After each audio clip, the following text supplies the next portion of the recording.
টেলিফোনে বিয়ের কথা হয়েছে আর স্বামী স্ত্রীর মতো সব শুরু হয়ে গেছে, মাশাআল্লাহ।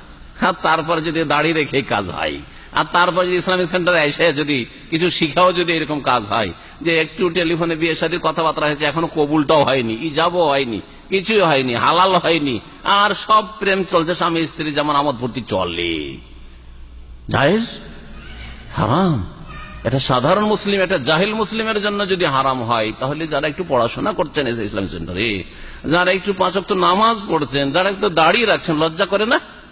আল্লাহ পাক যেন হেদায়েত দান করেন। এগুলো বড় ফাসিকি, এগুলো হচ্ছে বড় চরিত্রহীনতা। জি, হালাল করবেন, ওকে বিয়ে করেন।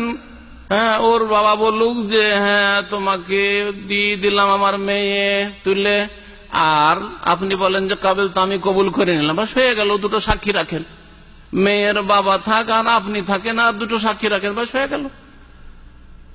আর মেয়েটার কাছে মেয়ের বাবা অনুমতি নেবে, ওটা মেয়ের বাবার কাজ, আপনার কাজ না। ওটা বিয়ের আগে, কবুল করার আগে ওই মেয়ের সাথে কথা বলা আর কোনো অবকাশ শরীয়তে নেই।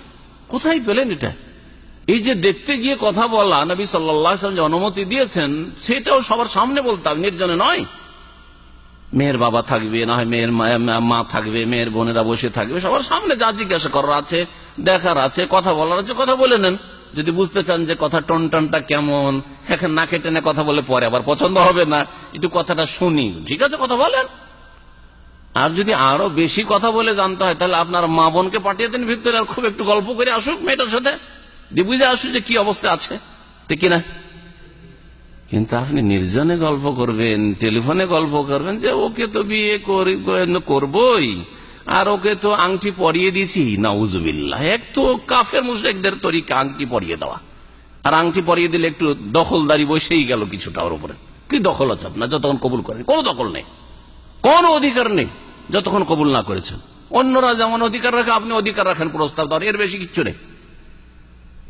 আমার দেশে আর বিয়ের ক্ষেত্রে জাহিলিয়াতে ভরা রয়েছে, জাহিলিয়াতে ভরা রয়েছে মুসলিমদের বিয়ে, এবারে হিন্দুদের বিয়ের কাছাকাছি। বাইনামা একটা রয়েছে, আর জানি না আপনাদের অঞ্চলে আছে কিনা, আছে বাইনামা। মানে একদিন তো দেখে গেল, তারপরে কয়েকবার করে দেখে যাবে। একবার নিজের বন্ধু বান্ধব নিয়ে দেখে গেল, যত বন্ধু বান্ধব থাকে সবাইকে একদিন দেখাইলো, যেটা বিয়ে করবো তোরা দেখ, সবকে দেখালো। আর একদিন ওর বাপকে পাঠাইলো, ওর মাকে পাঠাইলো, মাকে পাঠাইলো ভালোই কথা, যে মহিলা নেই খুব দেখুক, কিন্তু ওর বাপকে পাঠালো। ওর বাপ যত তার বন্ধু মহল থাকে, মুরব্বী, সবকে নিয়ে এসে, হারাম, সবগুলি হারাম। যে বিয়ে করবে সে শুধু দেখবে, কেউ দেখতে পারে না। তার জন্য আসল হচ্ছে যে বেগানা মহিলাকে, মেয়েকে, যুবতীকে দেখাই হারাম। এই ছেলেটা বিয়ে করতে চাইছে, সেই জন্য তাকে দেখানো জায়েজ। কথা বুঝতে পেরেছেন? যদি বিয়ে করতে না চাইতো, সেই কথা প্রস্তাব না দিত, তাহলে তার জন্য দেখা হারাম, কখনো জায়েজ নাই। বেগানা কোনো মেয়েকে দেখা, যুবতীকে দেখা বা মহিলাকে দেখা, বাপ দেখতে আসার বৈধতা নেই, আর বাপ বন্ধু মহল নিয়ে চলে আসছে। নিজের দেখাটাই আল্লাহ কোন অনুমতি দিয়েছেন যে তুমি বিয়ে করবে বলছো, সেই জন্য সব বন্ধু বান্ধব যত কলেজ ইউনিভার্সিটি সবকে নিয়ে এসে দেখছে, আউযুবিল্লাহ। আর তারপরে দেখে গেল, 2-3 বার করে দেখা হলো, তারপর আবার বাইনামার জন্য আসলো 20-30 জন 50 জন বেঁধে, আর এমন করে খাবে, হ্যাঁ, লাখ টাকা ওতে ধসিয়ে দিল মেয়ের বাবা। এইগুলোতে কয়েক লাখ ধসে যায়। হারাম কাজ, এগুলো সব হারাম কাজ। বিয়েকে জটিল করে দিয়েছে, হারামে পরিণত করে, যার ফলে বিয়েতে বরকত নাই। দেখেন না, বরকত নাই, না ছেলে মেয়েতে বরকত আছে, সৎ সন্তান হচ্ছে, না দাম্পত্য জীবনে বরকত আছে। পরবর্তীতে পেরেশান হয়ে যাচ্ছে, আমার স্ত্রী আমাকে ভালোবাসে না, ওর কথা ব্যবসা আছে।